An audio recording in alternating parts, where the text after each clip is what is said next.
Let's bring our palms together right at our heart center. Touch your thumbs to your chest and lift the spine. Close your eyes gently. And together we'll take 3 breaths, inhaling through the nose, exhaling through the nose. Relax your forehead. Inhale through the nose. Exhale through the nose. And then the last one, breathe in and breathe out. Release your hands, open up your eyes, and welcome everyone to Astro Yoga Chat. I'm Kate. And I'm Natalie. Hello. We're back, Kate. Yes, and we're still going around the Zodiac. And today we've arrived at the sign of Scorpio. Yes. So yeah, let's start again from like Western or like traditional astrology. Scorpio is connected to finances, joint finances, investment, inheritance, has to do with also a lot of dark stuff like scandals, chronic diseases, change, because it's connected to Pluto. So it's life, death, change, all of that stuff. When we go to evolutionary astrology, that's very interesting. So it has a lot to do with psychological processes like the need to connect or bond or merge with another person with vulnerability. And trust is needed for that, but very often in life this turns in the negative. So boundaries are broken, the trust is betrayed, so it's about betrayal and abandonment, and the result very often is like trauma because of all of that loss. So Mm, it really is like a heavy sign. And I mean, it's a difficult topic, but I think, all of us, we've experienced parts of that to a certain extent in relationships or even like with family members.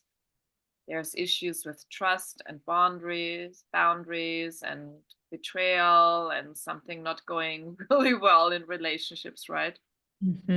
Yeah, definitely. No one's immune to that.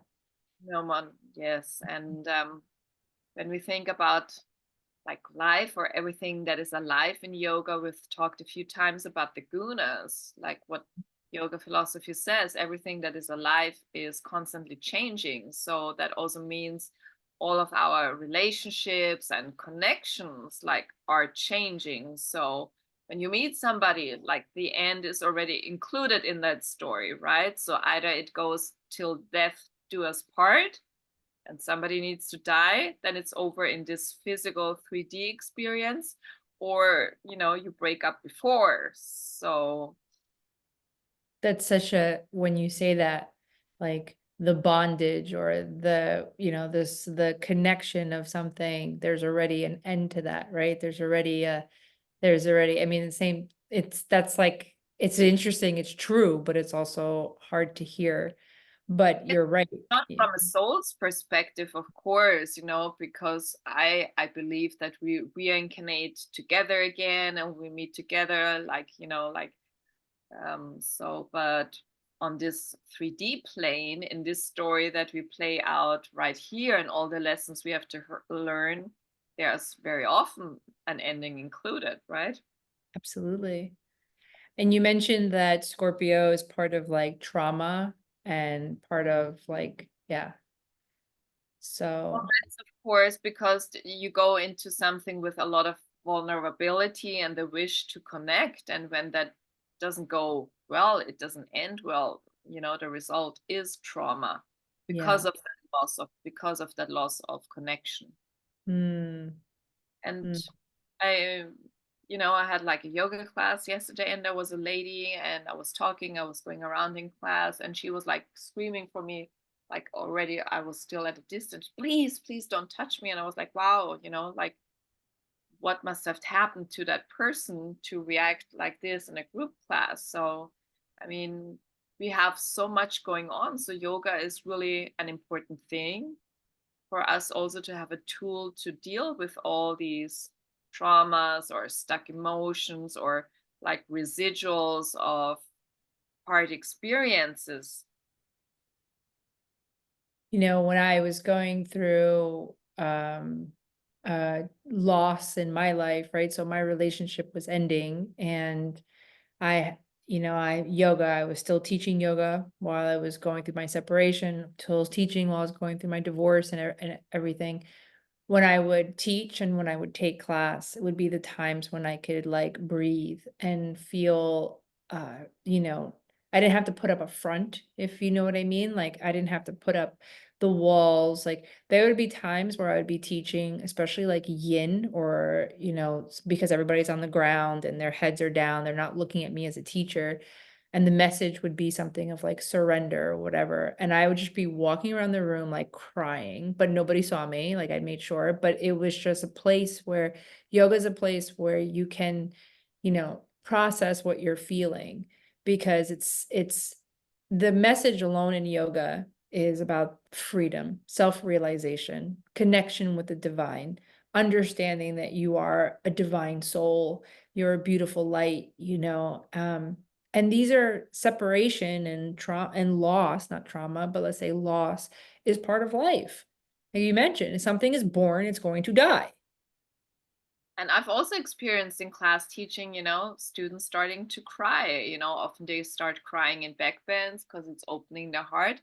But just even if they're not aware what yoga does to them, like breathing in a certain rhythm for a long time and moving, it feels like it's bringing the soul back into the body and connecting all the pieces, because like with trauma things get split off and scattered, and I don't want to look at this, I put it here, I put it in my hips, I put it in my jaw, whatever, then we start moving, it's loosening up. So it's bringing back the connection. And of course we need this body as a tool for the soul to navigate, because the soul wanted to learn certain things and we need the body. And I think the better the soul is connected with the body, the easier the lessons are to learn. Mhm. If it's separate, it's more difficult probably. Mm, yeah. So yoga, I think what we're trying to share too is that yoga is a really great place that you can go to if you are experiencing any sort of trauma in your life. There's an organization that I work with. They're called Exhale to Inhale, and they're a nonprofit. They're a charity, and they provide yoga here in the United States. They provide yoga to like women shelters, to places where like, women have been abused, because having that connection again and that to your body and to be in your body again, is so valuable. I mean, it's beyond valuable. So yoga is definitely a great place if you're going through any kind of trauma, where you can let go of some of the tension, some of the stress, but also to reconnect with your soul, reconnect with your body, your energy, your soul, your intuition, and to listen to that inner voice again. And it's not only the asanas, right? The practice. So it's like breathing and meditation, and even Yes, like stuff like ahimsa, not harming, and like so many parts of the yoga philosophy that's all helping all together. absolutely. Absolutely. Also said like, the ability to let go. So I often, when I'm experiencing like difficult parts, it's like if you fight against it, I think it's so much more difficult. Like when you realize, okay, the situation is really difficult, and if I let go, it's like even like when you hurt yourself, right? And you're like tensing up, oh, that hurts so much.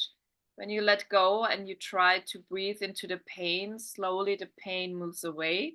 Mm. Like with life lessons too, like, okay, I accept there's like a lesson here now, and it's difficult, and I breathe through it, and like with the current I try to go with it and learn what is needed, and I don't fight against it. The lesson is a little bit easier. Makes me think about in yoga philosophy, we talk about that there is a divine order, right? So there's this sense of like there's a divine order out there, and we're in zero control over the divine order. But as humans, we try our best to be in control, right? So we do everything in our power to be in control. Control another person, control a relationship, control like whatever you want to try to control. Schedule, whatever. I Yeah. mean, come on, the list goes on. And it's when, when you release your control and you go with the order of the universe, which is why too, like asking the universe for guidance and for help, but release your control and go with the divine order, that life suddenly can flow better. That, it's like that saying about, riding the waves. Like, you learn, you can't fight the ocean. You can learn how to play and fight with the waves. Like, what do surfers do? They go out there and they have learned how to play with those waves. Even if they're rough, they know how to play with it. They're not trying to control. You can't control the wave. You could only control the way that you respond to it.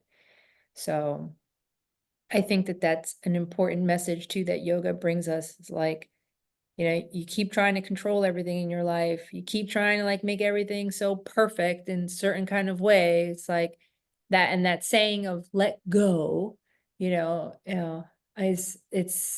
can get a little annoying, but it's true. It's like, It's more like, letting go. It's like an accepting, right? So I accept the situation as it is.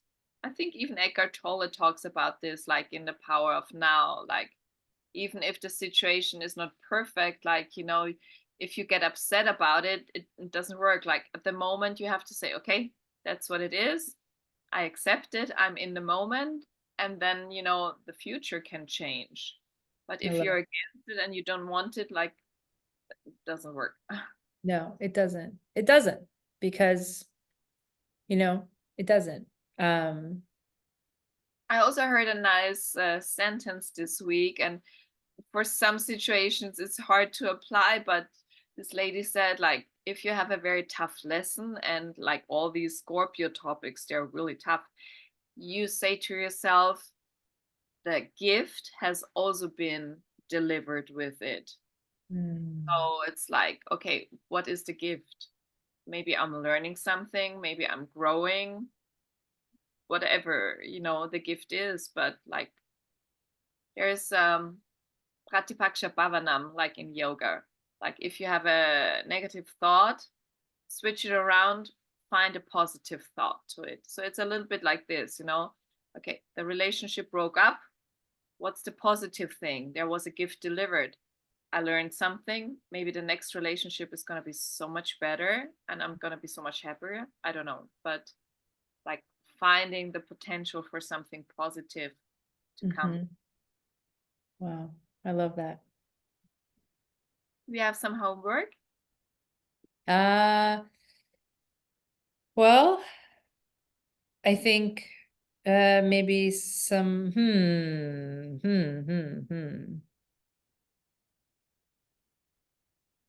Yeah.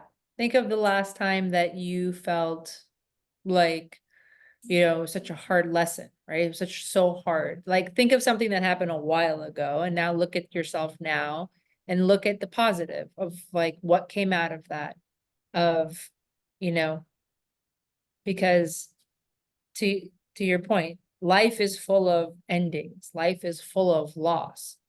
But instead of looking at it as a negative way, look at what the positive thing came out of the fact that you lost something in your life. And I know that that sucks. I get it. But look at your life now and what, what came out of it that's positive. That's what I think the homework should be.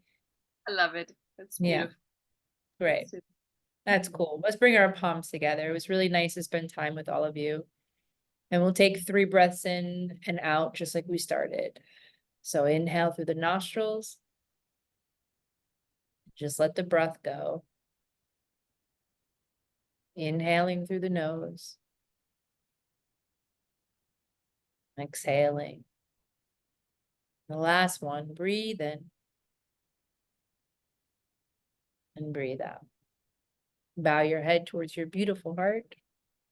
Lift up the head. release the hands and open up your eyes. Thank you so much. Namaste.